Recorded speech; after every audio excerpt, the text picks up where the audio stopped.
Hello YouTube, I'm Pilot Stud and today I'm doing a very special video. A couple of hours ago I had the absolute privilege of interviewing Kudzani, the pilot, although he goes by the name of Casey, a 737 pilot that flies through the skies above Europe. I'm not going to tell you the name of his airline, but you guys can hazard a guess. Now I put it to you guys to ask him some questions, of which many of you got back to me, in fact loads of you got back to me and gave me loads of questions to ask him. We've got some technical ones in there, we've got some fun ones in there, and we've got loads about flight training in there. Now Kudzani has written this fantastic book called How to Become a Pilot in Europe. Guys, you need to buy Casey's book. The affiliate link for me is in the description. It's really well made. You've got loads of pages in there about how to become a pilot in Europe and his routes to flying as well. We'll go through that in this video today, of course, and there's lots of fun questions to take a look at. For any aspiring aviators, this video is for you, but before we watch it, be sure to like, comment and subscribe. It really helps me out and is a great way to support the channel. You can also become a member of my channel now with exclusive perks. It really is worth it and it's a great way of supporting the channel. But now, let's get into this video interviewing Casey the pilot. Let's go. So I think the first thing I'm going to kind of go through, obviously, I know from your book, your kind of background, but go through your background, explain what you've done. Cool. I'm going to ask you about your background as well. Okay, that's fair enough, yeah. You're not going to get away with it. Yeah, just a bit like you, near enough copy and paste. I started off really desperate to fly from my early teens, and you know, I didn't have a flight sim, but any of my mates that did, they had like the Flight Sim 98 was the first one that I played, and there's this field, main field, I think it's in Chicago, and all the graphics are like little pixelated boxes and stuff. It was but that was like the first sort of flight sim experience that I did, and I probably got like 20,000 hours flight simming during school when I should have been studying. And the real like big thing for me was the Air Cadets. And I just looked at, like, on your Instagram. I think I'm an Air Cadet as well. Yeah. Cool. You'll be able to say better than me. But you've got like the air experience flying, and it was great because you didn't need any money to go and do air experience flying. So like you do, I got to go up and tutor a couple of times, and that was brilliant. You do some basics, learn about the basics of controls, and so on, and then you also get to do arrows, which it's probably great fun. Yeah. You can probably teach everyone on your channel how to do barrel rolls and stall turns and Cuban 8s and everything like that. And then from then it was then sort of going through school, really busy, really active in the Air Cadets. Then got my gliding, I think it was called a gliding introductory course. So that's like a day you go on the airfield. You've probably done it already yourself. Have you done a gliding? Oh, I've done any gliding, but I was before lockdown. I was about to get my bronze wings. I haven't got them yet, but I think they should be coming through to my squadron soon. But I've got my blue wings, which is the introductory, and then you can move on to bronze. And I was hopefully going to get into silver. Cool. Probably would have been about now. What do you have to do for bronze? So for bronze, I think you've got to do 2 kind of sessions on the simulator, and mine's at Swanton Morley, so in Norfolk. There used to be a big gliding place there, but it's decommissioned now, so they don't do any actual gliding there anymore. That's where I did my gliding scholarship. Oh really? Oh, that's I awesome. won't bore you with that. Yeah, I think it was Wattisham. I think it was. Yeah, Wattisham. That's right near me. But yeah, so you do kind of, I think it's 2-3 hours like simming basically there, and then you've got to go up, obviously air experience flight, and you've got to do exercises, and I can't remember off the top of my head. I've got them down in my 3822 somewhere, and you've got to basically do them certain exercises. It's kind of basically flying plane, but with the instructor in there, just showing that you're proficient in it. And then that's your bronze, and then your silver. I think it's the same amount of sim time, and then a few more kind of manoeuvres up in the sky. So yeah. But obviously lockdown's put that all on hold, and Cadets I think it's gonna be difficult to say, because my squadron, I think we had the kind of all clear to go back to normal, but I just don't. It's not going to be the same, obviously, because you know how it is. You're quite close in Cadets, and the squadron buildings aren't exactly massive for most of us, unless you're in like big inner city squadrons. and yeah, it's quite awkward. But hopefully I can get back as soon as possible. But Fingers crossed. Yeah, exactly. Fingers crossed. Yeah, so sorry. Yeah, I went through the Cadets, did the gliding introduction course, and then after that you can then do what's called a gliding scholarship. You probably apply and get one. And the whole point of the gliding scholarship is to get you solo. So I was up in Arbroath, which was brilliant. So went up there for a week and just literally got up, flew, went to bed, got up, flew. It was just amazing. I couldn't quite go solo because I had a really good day, and they was just like, "Oh, we'll send you tomorrow," and I said, "Yeah, fine," but the weather was crap. So they arranged that I could go back and do what's called the AGT course, the Advanced Glider Training course. Yeah. After you've done your gliding scholarship. So yeah, I did that in Wattisham. And yeah, the whole point, you go solo and then you do some of the advanced sort of exercise. You go a bit higher, you go a bit further, and so on. And that was cool. And then after that, what did we do after that? Then this was coming towards the end of Cadets now. So I think I was like sixth form. Applied and got a flying scholarship, which is the 12-hour, I think it's 12 hours. Yeah. Went up and did that Tayside Aviation. Mm-hmm. Yeah, gliding's amazing because of all the gliding. Picked it up really fast. I was solo like after 6 hours, and the whole flying scholarship is supposed to be 12 hours go solo, but yes. So my instructor was just like, well, you might as well just go again and do another hour of circuits, and then the following day. So, and then he's like, well, I'm a bit stuck because really I should be sending you out the circuit now. But no, it was great. It was just absolutely phenomenal. GCSEs, A levels, got into uni just skin of my teeth. Manchester to study aerospace engineering. I wanted to go and fly straight away, and I remember taking the Oxford aviation brochure to my mum. Boom, want to do that, and she was like, "Yeah, well, I don't have a problem with you going flying, son." But at the time, I didn't have British citizenship, so she said, "Do you really want to do a course that will allow you to stay in the UK on your own strength?" And basically, yeah, medicine, engineering, basically some of the skills that they were short of. So being lazy as I went on the UCAS website and she was like, "Have you picked your course yet?" I was like, "No." So I went on, and then like the first letter A, aerospace engineering. I was like, "Yeah, that will work." Click. I was at school. I struggled with some of the more like wordy subjects like English, history, geography. Useless. But with maths, I didn't fall asleep. It's impossible to fall asleep doing maths. So yeah, just went ahead and did that for 4 years at uni. Same thing. I wanted to go back to to flying. And I remember my third year of uni at the time. HSBC was doing loans, flying loans. So I walked into the branch. I was like, "Oh yeah, I want to go do an integrated course. Can I have 60 grand, please?" And the lady just looked at me and said, "I'm really sorry. We don't do the product anymore." So yeah, I couldn't go and do an integrated course. My parents had done enough for me to get me through uni, so I didn't really want to go back and ask for more money.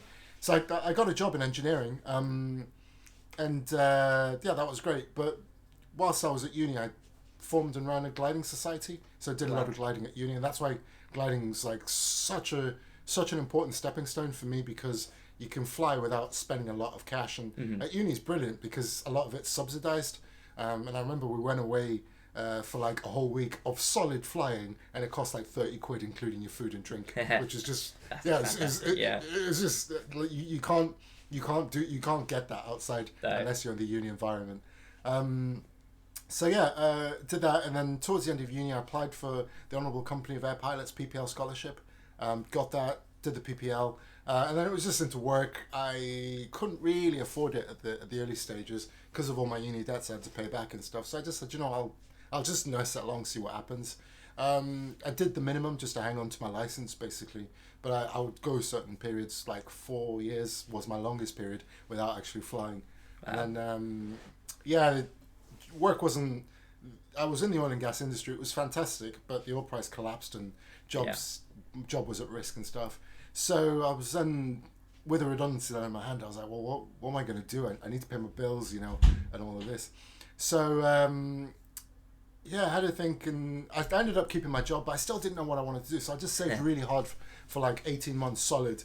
I think I was putting away like $1,000 a month or something silly like that. We're literally just eating beans and toast. I was like, no, you need to save money. And then I had like about 20 grand in the ISA, and then a mate of mine who is a captain. He flies the A320. He texts me. He's like, "Oh, my airline are recruiting. You interested?" So I applied for the MPL program. They didn't let me on, which is probably the best thing that ever happened to me because they were asking for 120 grand, which it was just impossible. So I said, "No, you didn't show enough leadership in the group exercise. Brilliant." So I went and researched modular, and then I realized I was like, "Well, I've got PPL. I've got nearly 100 hours on my PPL. It won't. I'll do it for a fraction of the cost." And then just absolutely smashed the books. Went for it, ran my job, finished, and then within 4 weeks I had 3 job offers, 2 on the 731 and the A320. Wow. I was like, "Well, you need to make a decision.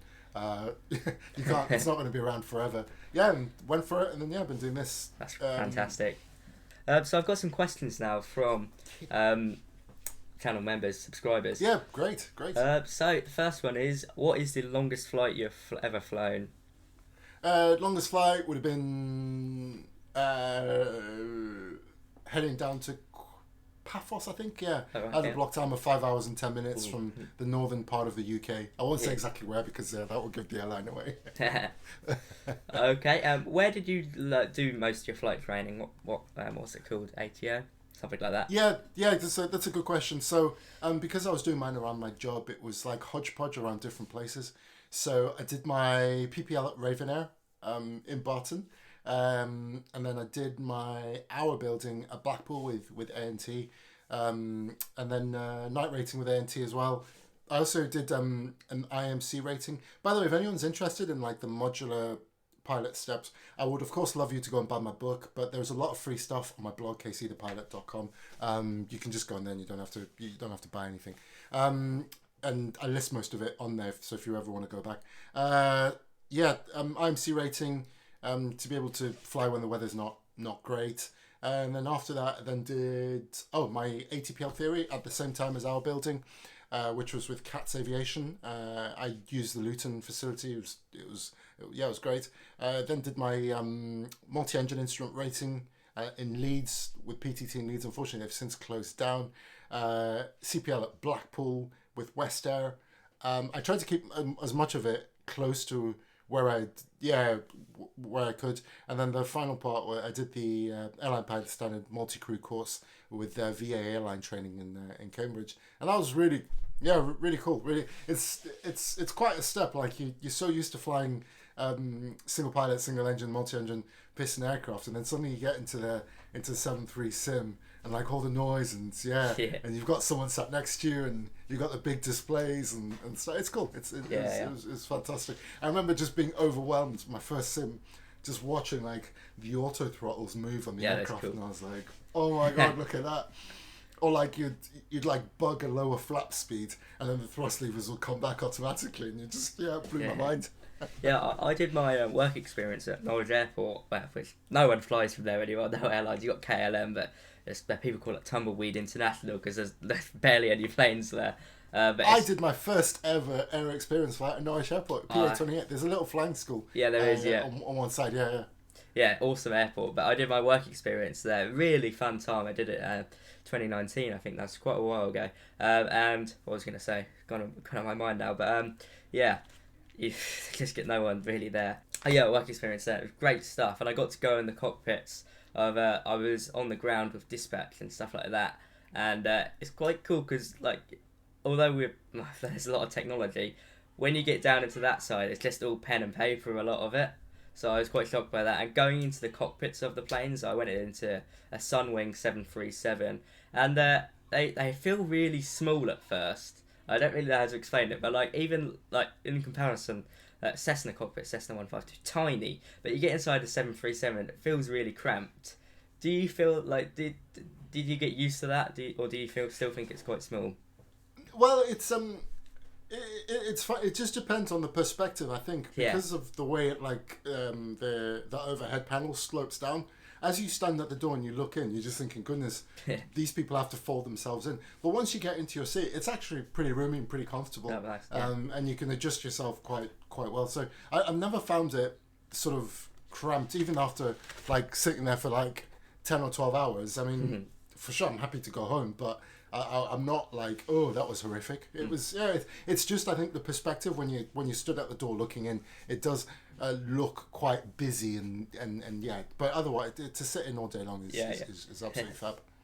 This is a question I'm actually really interested in. So, obviously, you went to uni and got your aerospace engineering degree. But before that, what qualifications did you have? So, did you do A levels? Yeah, A levels exactly. Maths. What was the other one? Maths, chemistry, and design technology was my 3 A levels. Yeah. I can't think of anything worse than doing chemistry for A level. Well, it's just one of them. It's you just find what for me. Exactly. I wasn't the most academic person. I got by, and the priority for me for A level was find stuff that's not going to send me to sleep. And you can't fall asleep studying chemistry. It is impossible. It's just a big logic puzzle you need to figure out. Yeah. And the same for maths as well. So yeah. Yeah, well, I think I might surprise you in my A levels because one of them's quite aviation related, and the other two. Which one's you doing? I'm doing politics, business, and geography, and EPQ cool. as well. And I went into school. I took physics. And I got a 7 in physics in GCSE, so old money, it's about an A. So I didn't do bad, but I don't know. I found myself, I saw myself not doing overly well in it, and I do enjoy physics, but I didn't like the teachers basically. So I swapped over to geography, and it's probably one of the best decisions I've made, kind of in this part of my life because I really love geography. One thing I was slightly worried about is obviously. If I were to go to, I don't imagine I'll go to uni, but I might do. Do airlines care about what A levels you have or anything like that? So, I was writing a blog post for just talking about some of the steps for pilot training, what the requirements are. So, like the baseline is GCSE maths and physics. Yeah. But I think one of the things I'm really careful about, particularly now, is not trying to present this beautiful rosy picture that everything's great and everything's perfect, because it's not. I mean, there's like so many pilots out of jobs, and the ones like myself who've been lucky to keep their jobs have like through a combination of pay cuts and like being furloughed and part-time contracts, probably earning half the wages that we were earning before, which is just mental. So, and like what this has taught me is how important it is. If you want to come into aviation and be a pilot, great, but it's really, really important that you've got a backup plan. Yeah. And the reasons you need the backup plan is even if you go through flight training and you're immense and you get a job tomorrow, fine. But in all likelihood, your first job is going to be on a part-time contract, or seasonal contract. So they'll say, yeah, cool, we'll give you the job, but you're going to be off in the winter. So you work during the summers, but you're off in the winter. So you've then got this period where you need to like keep going, feed yourself, pay your bills and stuff like that. And that's if you're super lucky, but most likely is you'll have to wait a couple of years before you find a job, and you'll just have to take whatever comes. And it might be instructing on a Saturday at flying school, which is absolutely amazing. It's something I really want to do eventually as a project, get an FI qualification. But yeah, I think it's really important. Although the minimum requirement is GCSE, the more skills and the wider your experiences you come into aviation with, the better it will be. I mean, there's a joke amongst pilots is, how do you know I'm a pilot? Oh, because I've been made redundant. And it's so true. It is so true. We're going through a bad patch now. I'm sure it will come back, but there's going to be another bad patch. Yeah. I'm sure it will come back and there will be another one.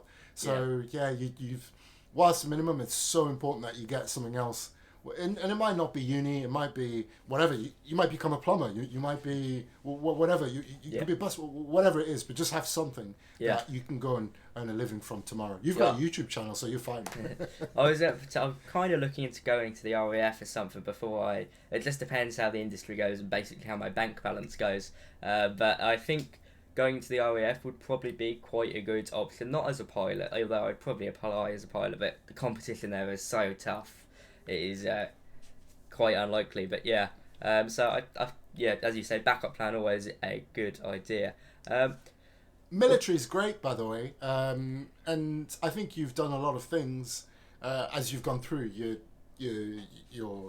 or as you're approaching your adult life or in your adult life now. And one of the best is like all the experiences you've had in cadets. I'm sure you've been on camp, you've gone on exercises and stuff. So like teamwork, problem solving, leadership, organization, initiative, all that sort of thing. They love that. So you're in a good position. It's really clear that you haven't just sat on your backside and just played Fortnite like all every day. I loved your video of I think you're building your sim at home. Oh yeah, me and my dad did that. Yeah, that was really cool, man. Yeah. That was really cool. Yeah, I sat down with my dad at first lockdown. I said, Dad, I want to build this.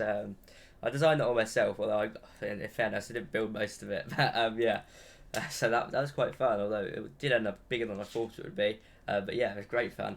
I liked your overhead panel. Yeah, I liked your fire switches as well. That's really cool. I've got a few more questions from the Discord now. Do you ever kind of plan on going long haul? Is that in your sights, or are you happy flying short haul?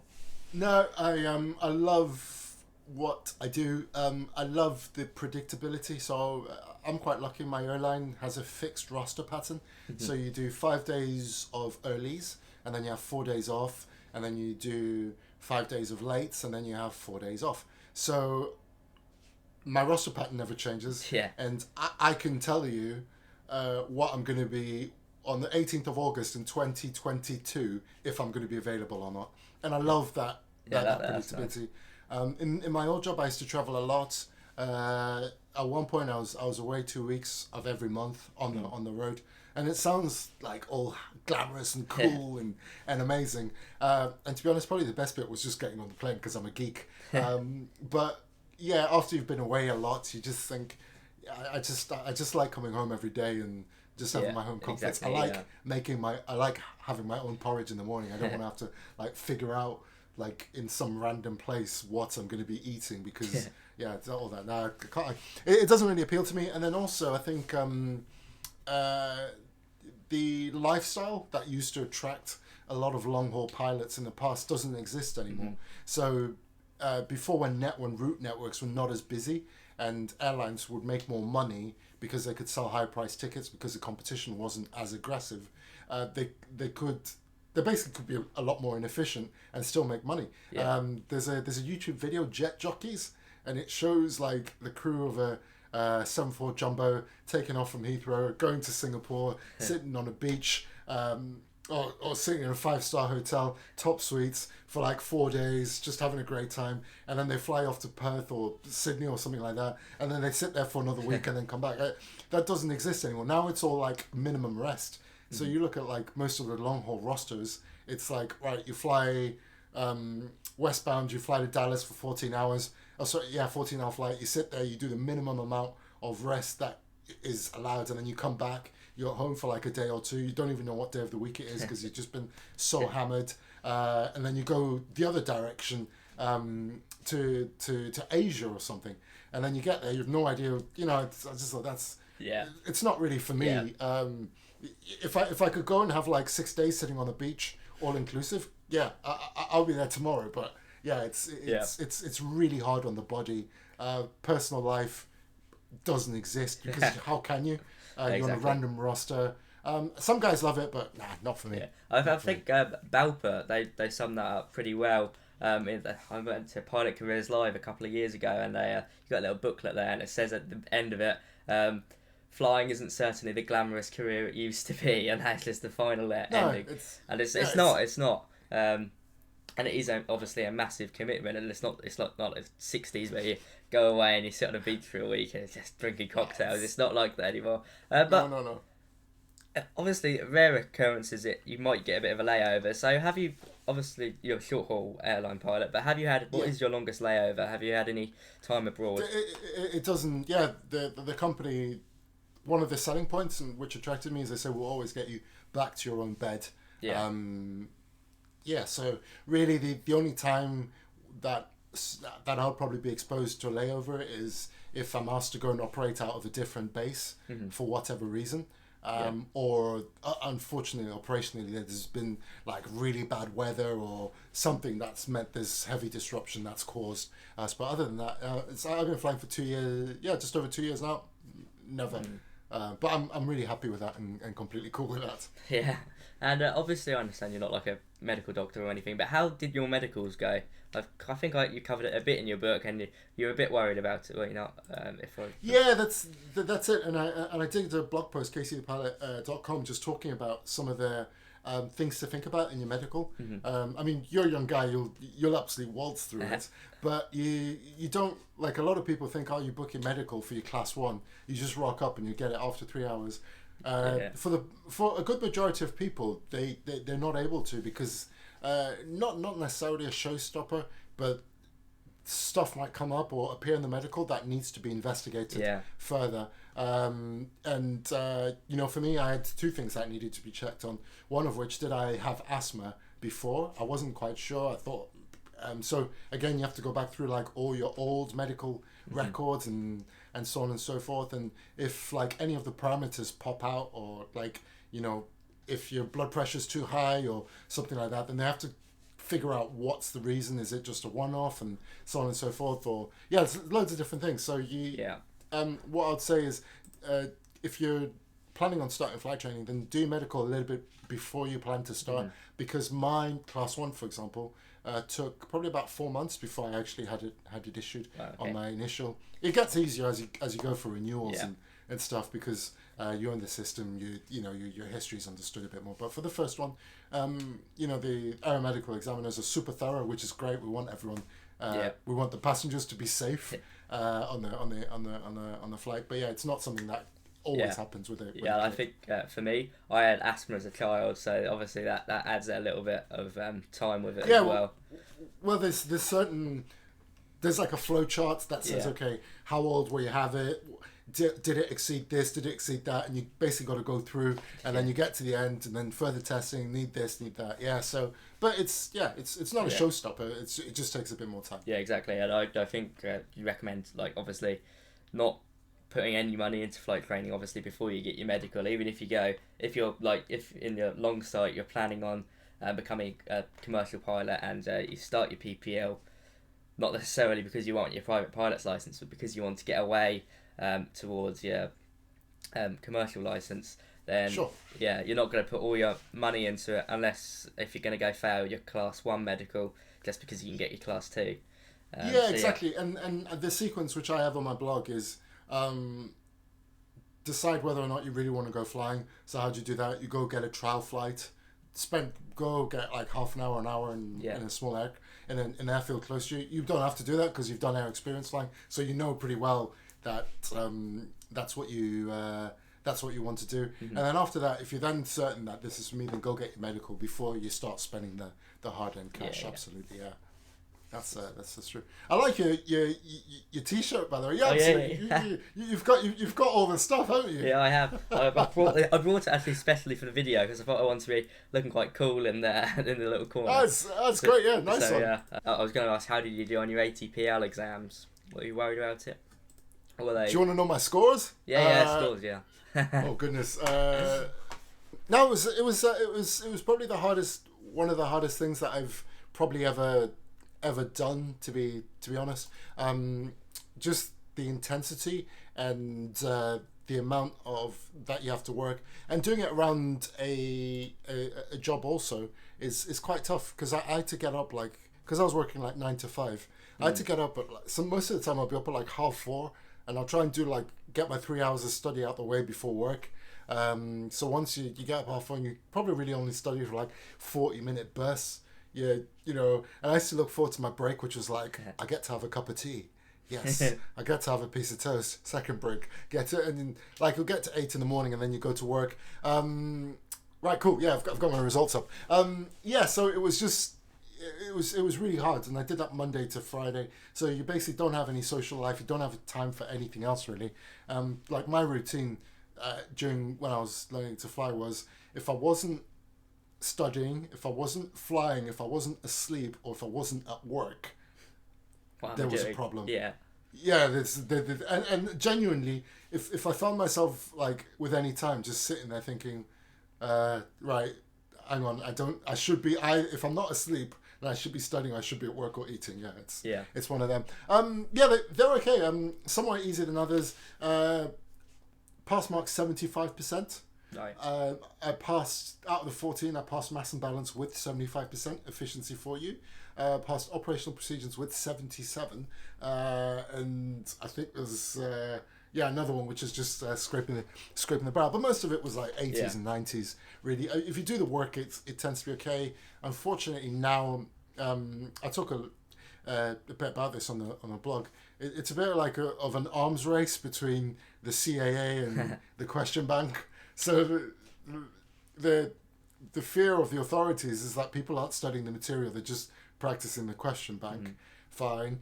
So they keep changing the questions, but the problem is the questions now are drifting so far away from the learning objective. Well, but they can literally ask you anything about anything, and it's becoming increasingly more and more difficult with the obscurity. I remember during my operational procedures, I had a question that asked, based on flight time limitations, which you do a bit in the ATPLs, but they said, hi, you've been, there's a crew of, two of you have been flying, you've got delayed en route, they've sent a third crew member to augment you now.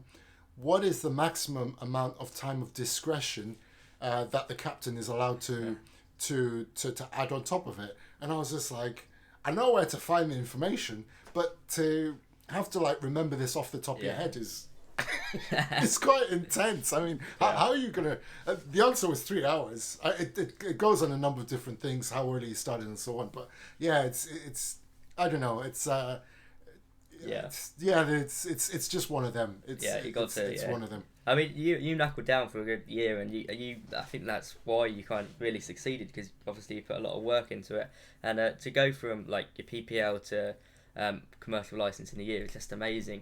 What tips would you give for that? Like how to kind of effectively squeeze it all into 1 year? Obviously, you got it in your book, but if you could give some tips, that'd be great. Some tips, that's true. So I think the important thing is like everybody's situation is going to be different, and everybody's going to have different priorities. And what works for me may not necessarily work for you. So I think the key to succeeding in this is figuring out like what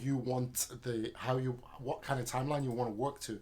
I have friends who took 4 years to get from first trial flight into an airline, if that is what you want. And for me it took 12, but that's fine. But that was just specifically me. I think you've got to be really clear about what the motivation is, because if you are anything less than 140%, then you're probably going to struggle, because you may not necessarily be able to get up every day. On a Saturday when you have to get up at 6 a.m. to go to the airfield to be there for when they first open, because you need to go and do your qualifying cross country. You just need to have a really, really solid reason for why you want to do it. And unfortunately, just because you think being a pilot is cool, that probably won't help you. So the really big one is you need I was chatting to my friend the other day, and I was just saying, do you know, it's funny, the amount of times you get into a situation in life and there's like almost a gun to your head, where you have to like find a solution, otherwise you're going to lose your job, or and so on and so. These kind of like really high pressure situations are kind of good because they drive you, because then you've got nothing to lose. I used to listen to a guy called Eric Thomas. He's a motivational speaker, and he's brilliant. I mean, he used to be homeless, but now he's like a multi-millionaire, which is not the end all and be all, but he's like built his own business and stuff. And he's like, what drove me the most was that I did not have a home to go to. I was homeless. And you think, of course, if you're homeless, you're not going to sit around and be like, I can't be asked to get up. I know you have to get up, because you're going to drop. So you're going to have a really solid why. I think the big one is motivation. Once you've got the motivation and you can see very clearly what you want to achieve, it's easy, because there is no choice then in terms of it's 5 a.m, I can't be asked to get up. No, because you've got your goal that you want to get to. Or it's 7:30 on Friday, I'm tired, I'd rather go to the pub. It won't even register on your radar. You'll just be so focused, and you'll get it done. Well, okay, that's great tips. I've got quite an in-depth question here from a friend of mine who he's got his PPL, so a bit more advanced down the line than me. I'm not too sure if you can answer on all of it, because I'll try. But I'll give it to you anyway. So it says, what sort of freedoms can you get regarding base location as a short-haul pilot? I need to put in brackets. I believe seniority comes into play. Was just thinking about having a family or partner that is also employed. How manageable would it be? Yeah, so it varies by airlines. Every airline is different. Some airlines, short haul, they will give you your base up front before you've even joined. Others would say no, you get through your you get through your type rating, you get through line training, and then we'll give you your base. It tends to be seniority driven. For people coming in now, I would say you've probably got probably zero control of where you're going to go. Unfortunately, you will just have to go where the job is. I was quite fortunate in that I finished my training at a time when there was a lot of expansion going on within the airline. So basically everything was open. There were positions in all the bases. So you picked your first preference, your second preference.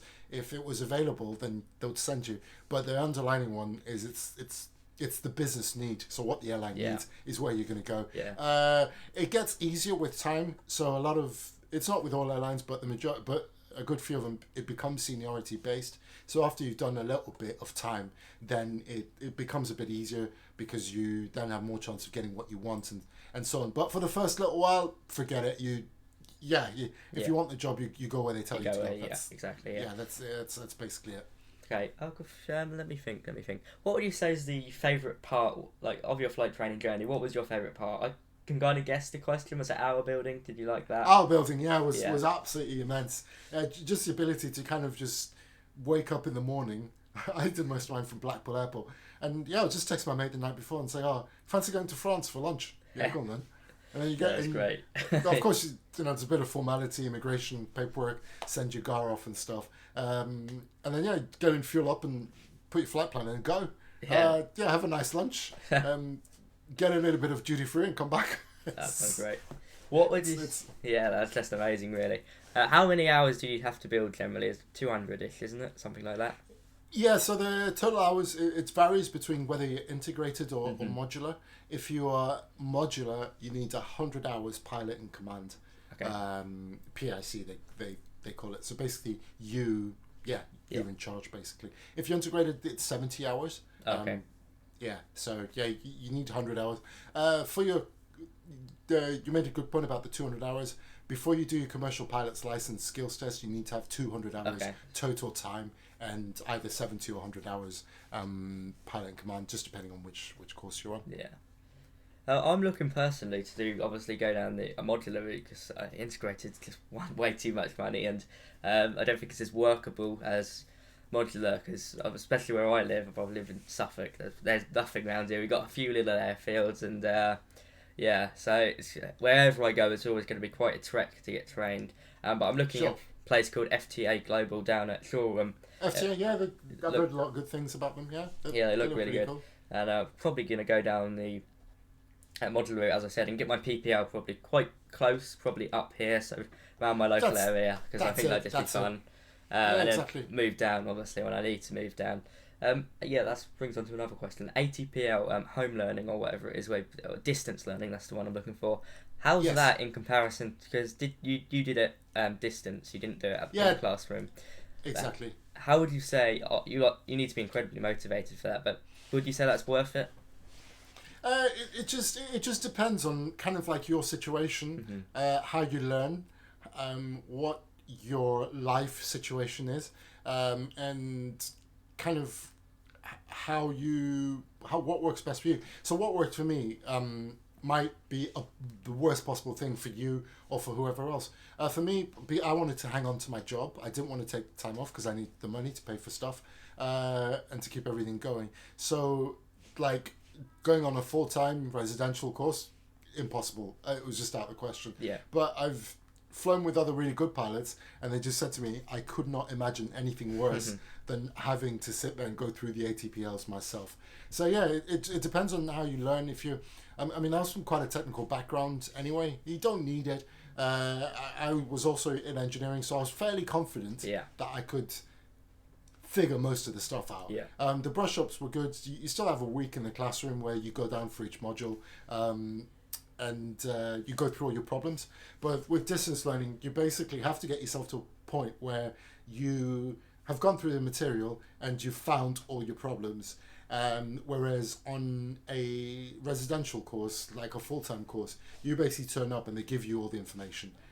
So it's just two different mindsets. I think if you expect on distance learning to expect that you'll go down on the week for the brush up and be taught everything, you're in trouble. There's just not enough time to do it in the week. So yeah, it just depends on your situation, how you learn. If you prefer, one of the things I love modular. I think it's great. But one of the things I really wish would have made the experience better would have been to have a people like course mates, people that you can bounce ideas off, or people that you can work with. I had a little bit as I went through the different stages, but I didn't have 20 people in my ATPL class who I could just like have banter with or go out with, or whatever. Yeah, exactly. I picked little sort of friends up as I went along, but it's really isolated. I mean, on my instrument rating course, there was just 3 of us.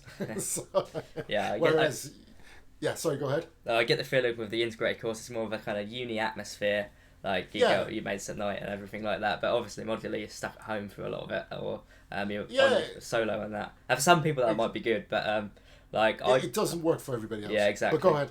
Yeah, I think, although I'm probably going to go modular route, I think generally I'd probably do better in an integrated environment. But I think the costs, the pros of modular outweigh the kind of negatives. I think I'm not too bad at like learning on my own, but obviously I think I'd do better. But is it worth the 50 grand on top of it? So yeah, but the really nice thing now is you're getting these like hybrid modular integrated products. So you can do your PPL, for example, do that, and then you can then go and if you can take a year or 6 months and then go to one of the schools and just do your ATPLs. You're still modular, but you're just doing the ATPLs full time. And the same for CPL and EIR.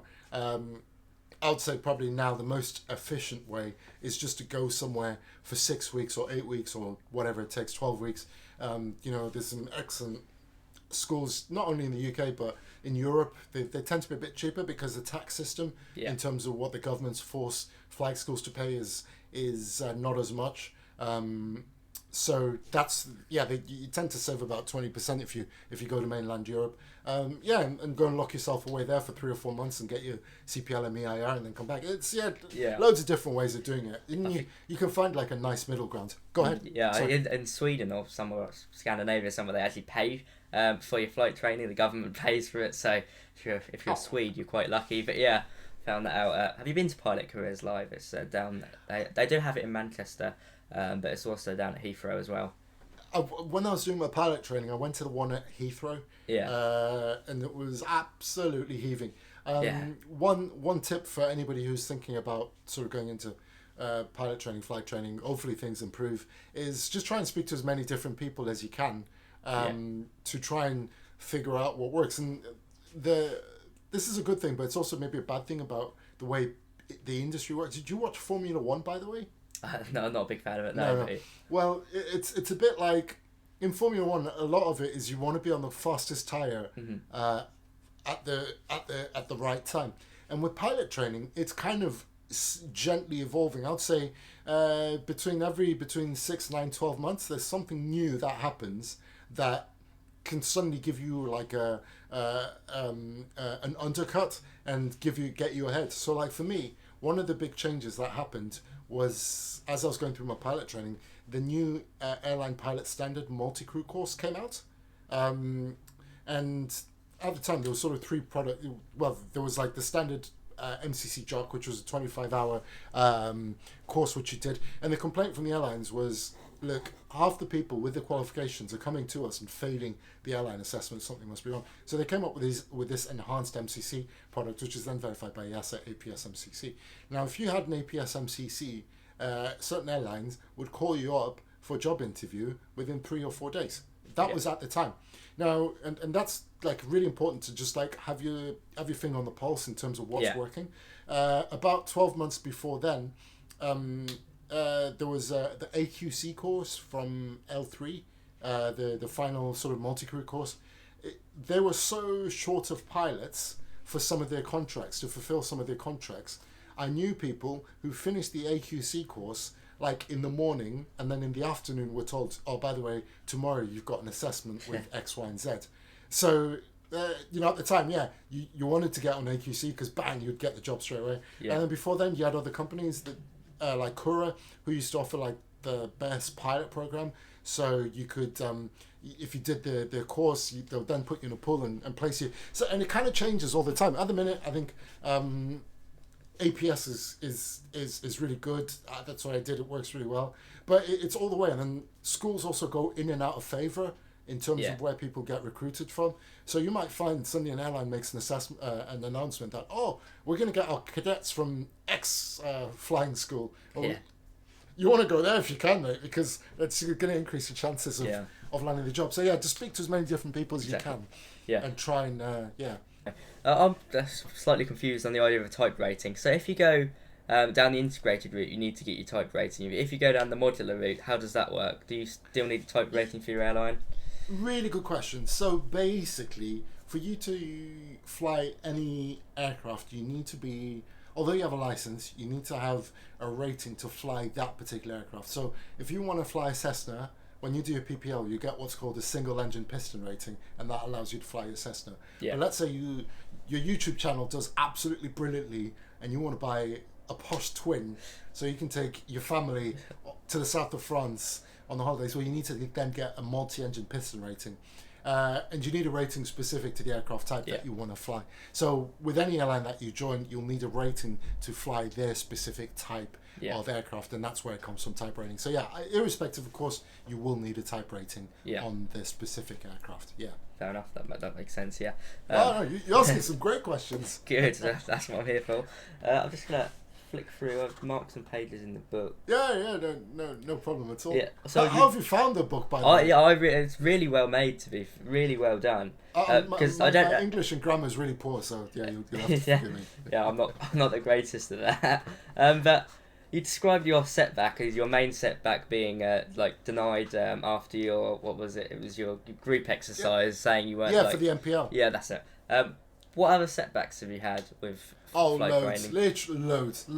It's pilot training's like the biggest emotional roller coaster you'll ever get across. Some of them are not that big, but like you'll get there and you'll want to have made a certain amount of progress, like for your hour building or something. The weather doesn't work, and you're thinking, great, I've taken a day off work, how am I going to do this now? Where's it going to happen? Or maybe you're trying to get through your ATPLs and you're not quite getting to the level of consistency in terms of being able to answer your practice questions. Loads, literally just like every stage, every avenue, almost every day something happens. That is quite a broad question, but across your whole time with aviation, from cadets to where you are now, what has been your favourite moment? Like, if obviously, I imagine getting a job with your airline would be probably up there, but I guess kind of while you're flying, what's been your favourite moment? Getting solo was pretty... I mean, the moments are good, but I don't think they're ever as intense as some of the early... Getting solo, like the sense of achievement is just... unreal. Getting my private pilot's license, I literally had my PPL by my bed for about 6 months. I just sat there looking at it and be like, that's right, man. That's I actually did that. How did your parents react to that? Did you take them up? Or was that one of the first things you did? No, I couldn't actually for a little while because it was such a big effort. I got my PPL on the scholarship, so I couldn't really afford it. I was trying to pay down. So it wasn't for a year until years later that I finally took my dad and my brother. My mum just refused. She was like, "No, I'm not doing it." She said, "I'll come on a big airplane, but I'm not coming on a small airplane." So it's not her thing. It's not her thing. It's the other way for me. My dad won't come up, but my mum probably will. So. Oh, really? Yeah. Well, get pedaling, get your license, and you can take them up. Yeah, as I said, I did apply for the Honourable Air Pilots PPL scholarship, but it's worth trying. You sent it to me. I did see it before, but I think I saw the one with the Air League before, and that was I didn't apply hours. for. Yeah, something like that. Yeah, they give you 12 hours. Yeah, there's actually loads of scholarships available. I didn't really realise. Obviously, you got the RAF cadets, which is great. Although I imagine that's going to be delayed for quite a few more years with COVID and all that. But that's just how it is. But there's loads of scholarships available, especially if you're PPL. And it's pretty amazing, really. Once you look into it, and you describe it very well in your book. How about yourself? What tends to keep you busy with that? I really enjoyed video editing, although it's kind of turned into YouTube, so it does make sense. But yeah, what program do you use? I still use DaVinci Resolve. Perfect free application. I've tried to move into Premiere Pro recently. I'm not a massive fan of it because it crashes loads, and I don't know why. There's quite a few bugs with it, but yeah. Have you tried Resolve before? It's completely free. For my YouTube video, I started with Adobe. I think is it Rush, the one that you can do on your phone. Yeah. I was literally editing. I give myself like a bad neck. Just sat there for like 6 hours a day on my. I eventually got an iPad and then got LumaFusion on my iPad and use that. But I got a Mac at the start of the year, and I want to try Final Cut. Final Cut, yeah. Yeah, that's meant to be pretty good. I think they've got a trial at the minute. You can get the Final Cut for 3 months for free. So yeah, it's you've inspired me actually to do a bit more on YouTube. Watching some of the stuff that you do. So yeah, it's a lot of work, but obviously your job lets you do some really unique content. So I know it's quite awkward to film, but eventually you kind of get to the point where, from what I've seen anyway, obviously you're an airline pilot, so you probably know more about it than me. But if you kind of ask your airline nicely, it's more over in America, but I think you can go. If you submit some forms off, I think you can start to film into the cockpit. Have you heard of Captain Chris? He's a Virgin Atlantic. He's all over Instagram. And he's really he's got some great stuff. Yeah, no, it's cool. Yeah, it's just a difficult one because the airline don't want any problems. Exactly. Like from a flight safety point of view and like from a risk management.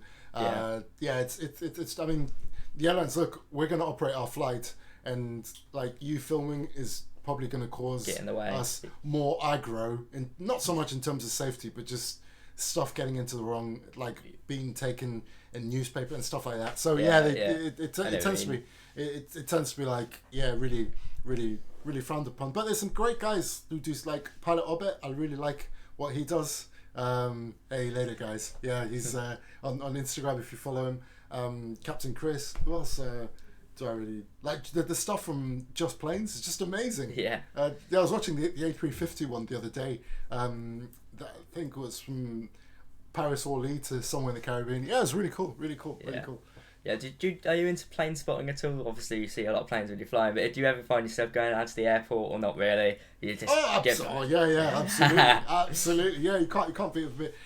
In Manchester, where I live, there's the airport pub, which is just near the threshold of Tupri Right, and that's quite a cool spot. On the other end as well, where they've got Concord and the other things, there's also like a viewing area park, as well. And then on the other side of the fence, they've got. How about you? Did you ever get out and I went actually in the middle of kind of in between the two lockdowns last year. Went to Stansted, did some spotting there. They've got a nice big hill next to the airport. You can get up there. I don't have a good camera or anything, but it's just nice to go out and look. Norwich, well, there's not really much point going there, but you can get some fun aircraft down there. And the aircraft, RAF and USAF use it quite a bit as well for kind of approaches and that. So if you're lucky, you might get some cool aircraft down there. Well, you've got all the other airfields like Lakenheath, Mildenhall, and places like that. Yeah. And they've got a good spotting area at Lakenheath, but I only do flying Monday to Friday though. So if I'm at college or anything, but. Might be a bit possible now. I've got a car. I got my car for my 17th birthday. So well done. Yeah. What have you got? A little Corsa. So nice little car. Yeah, you can't beat it. I should be able to get out more and do some more aviation stuff. Hopefully, once Corona's all over, if it's all over.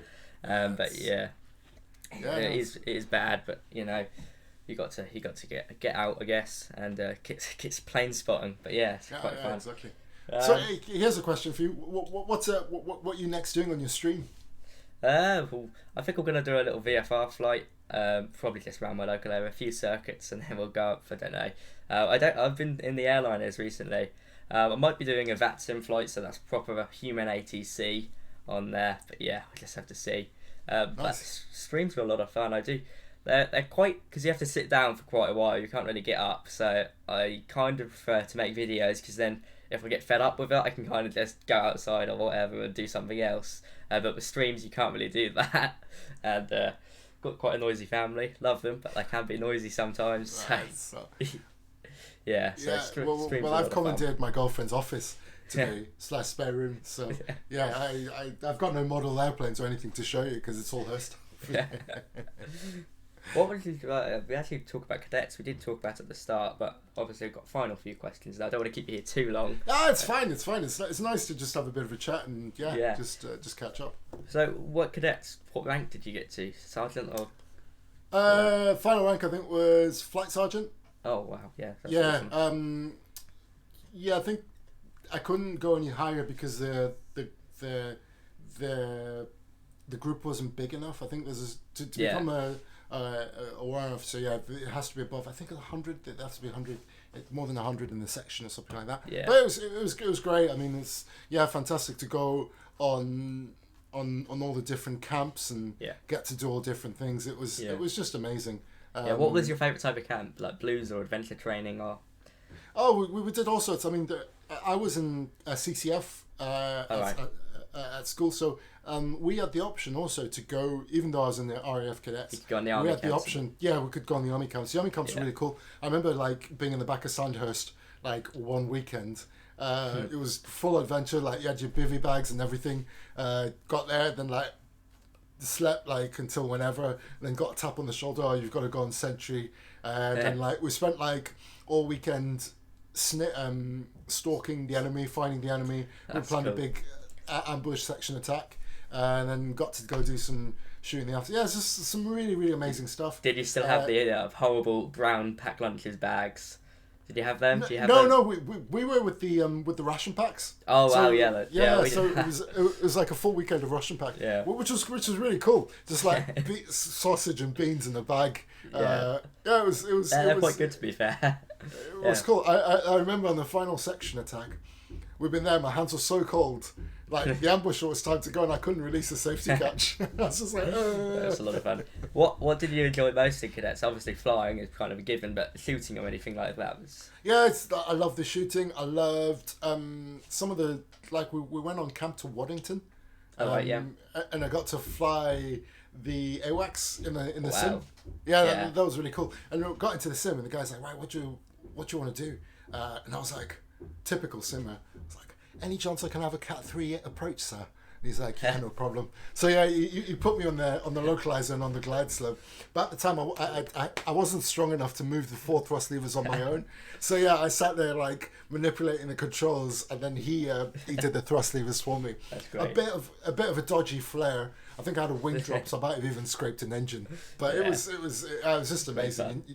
You never forget stuff like that. Yeah. How about you? What's been your best one of the cadets? I love to be fair, our camps have been quite awkward because they're kind of easing down on the blues camps, so we don't find ourselves up in Lincolnshire, Cranwell, all around there.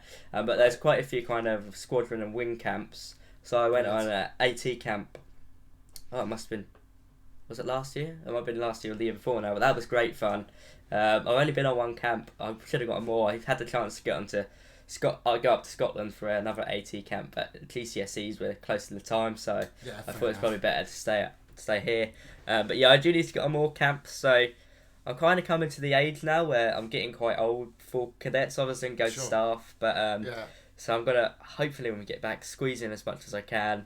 But yeah, AT camp, that was great. We did like all the kind of generic stuff, kayaking, shooting. It's just great fun and. Because I like being on the bases and that, it just makes you feel really part of it, you know. Yeah, it does. Yeah. It's great fun, and even though the billets were all a bit cold, they're like old World War II billets. And, it's warmer outside than it is inside. Yeah, and the food's never good. I don't think I used to love it. Really? Yeah. Yeah, I mean, we have these brown lunch bags, and they've just got a sausage roll on like a sandwich with just butter, and if you're lucky. Yeah, you get a Mars bar and then you get quite a bit of fruit as well. But a lot of the time they'd run out of fruit, so you just get like 3 Mars bars in there and you can't really complain. But yeah, it's great. Yeah, no, I used to enjoy going into was it a mess they used to call it? Yeah, and just eating there. It was nice in the mornings. Yeah, big breakfast and stuff. Yeah, it was good. Yeah, the breakfast is the best thing really because you just get fry up every day. Yeah, fry up every day. Yeah. Sausage, bacon, beans, egg, hash brown. That was great. Yeah. Also, that leads me on to another question. do you like when you're flying?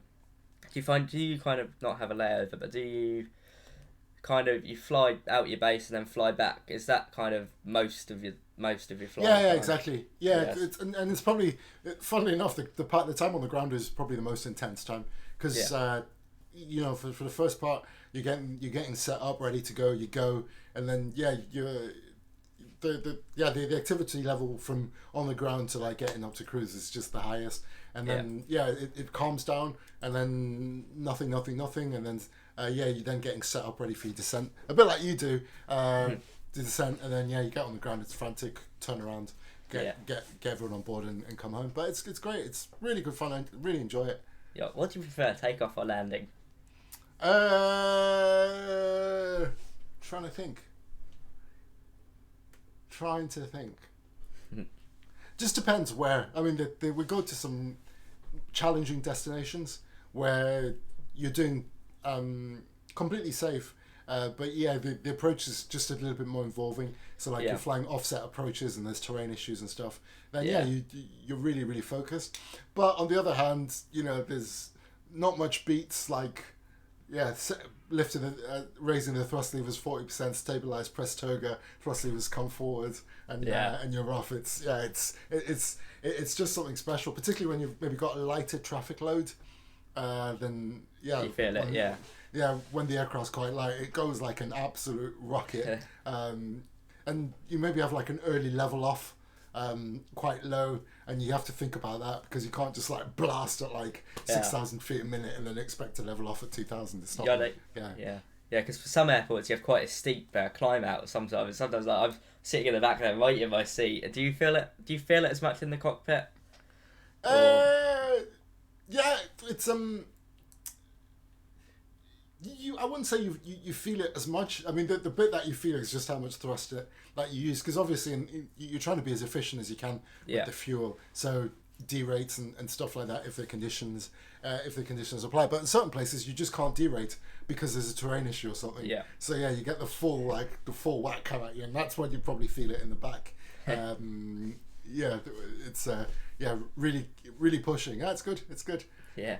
How noisy it is in the cockpit? Because I imagine you've got a pretty decent headset, Bose A20 or whatever it is. Are they good at noise cancelling? Do they live up to their name? Yeah, fantastic. My first couple of flights with the A20s, I actually did them with the noise cancelling off, because I just wanted to to hear the noise, and like when you're like landing, you're so used to a lot of it being by feel. So suddenly you're like in this like vacuum, and all you get 50, 40, 30. Hopefully not that quickly. I just preferred to have it off. But after a while, you're just okay. It's just... I actually won a pair of aviation headset from FTA Global. To be fair, it's quite funny, really. Won it over Christmas, so I was quite happy with that. I don't have to. It's a Poolies one, so it's like nice, a budget entry. Perfect. But I mean, perfect. Just don't have to pay for a headset now, so I was happy about it. It's perfect. It's spot on. That's all you need. Yeah, exactly. Have you got any more questions for me? Just amazing. Amazing content. And I can't believe how awesome your channel is. Yeah, brilliant. Cheers. Yeah, I mean, it's a lot of work, but it does pay off. And great. Balancing it with school can be, because I'm sure you know it takes quite a while to edit videos. So what's your typical route? How many videos do you try and do a week, or how do you tend to work it? So I kind of aim to do 4 or 5 videos a week, but sometimes it can go for one every week. 4 to 5 videos a week? But yeah, that's when I'm off school, but obviously when I'm on school it does drop down quite a bit. But there's a lot of planning that goes into it before, so I can kind of tell you what videos I'll do next week. Although I'm not 100% sure on the titles yet, but you've also got to kind of be really flexible, because how to kind of be really successful is to hop onto a trend as if you can either see the trends before or get on it as it's kind of blowing up. So a friend of mine, he's got a YouTube channel as well, and he's got like 25,000 subscribers, something massive like that. And as soon as the new Microsoft Flight Simulator came up, he called up his I think it was one of his parents' friends. He's a 787 captain, and he made a video on him trying out the 787 in the sim. So it was like real 787 captain flies in Microsoft Flight Simulator. Brilliant. Blew up overnight. It's got close to 2 million views. Oh wow! So yeah, this hopping on the trend is the most important thing, but then also staying consistent as well. Like YouTube does wonders when you're producing content on the regular. So you'll see. Even with my channel, January will be a quiet month. It always is because it's just after Christmas, and not as many people make videos as they do then. But yeah. Even now, you'll see channels that post regularly obviously grow a lot quicker because more people are seeing the videos. But then it also brings traffic back to your old videos. So like it's a snowball effect to a certain extent. Obviously, it starts to level off eventually, but as long as you keep pushing, you do get big. And obviously, aviation and flight simming is it's not like a small niche, but it's quite a small community. So there is only so far you can take it. So you do have to appeal to like the kind of public, I guess, with kind of it sounds weird, but you got to kind of show the public the glamorous side of flying. Like, I guess it's more applies to exactly. You. I mean, make it exciting. It's. I mean, I've got the same kind of thing on like my blog. I mean, my blog's nowhere near as but I got like I ticked over 10,000 page views like 2 days ago. Which is just unreal because I only picked it up in like November time. I was like, right, I said to myself, I'm going to blog every day, or as close to every day as I can, and try and get minimum five blogs a week. And yeah, exactly what you say. And it's kind of like what's in terms of where you pitch the content. Like you could do a YouTube video on like. Raw data VOR approach into Corfu or something like that, but there's that versus how to become a pilot using flight sim, and like it's like such a different, and it's so wide and you've got to do like I love getting really technical and really into it, which is great for your followers because that's what they want, but you also need to be broad enough to actually bring the traffic in. Exactly. So well done for what you do. It's not easy at all. But it's been an absolute pleasure, guys. I'm just going to turn to the camera and plug your book in. So guys, if you haven't brought How to Become a Pilot in Europe, it's a fantastic guide. It really has got a lot of great stuff in there to get you well on your way in your flight training journey. I'll put a link in the description. It's an absolutely wonderful book. Casey, thank you very much for tuning in with me today. It's been great. I've learned a lot. You've learned. I've enjoyed this. Nice to spend a Sunday afternoon. Thank you. Yeah, but cheers, Casey. I will speak to you in the future. I imagine we'll be in touch quite a bit. But cheers. Definitely. Take care. See you. You too. Bye bye.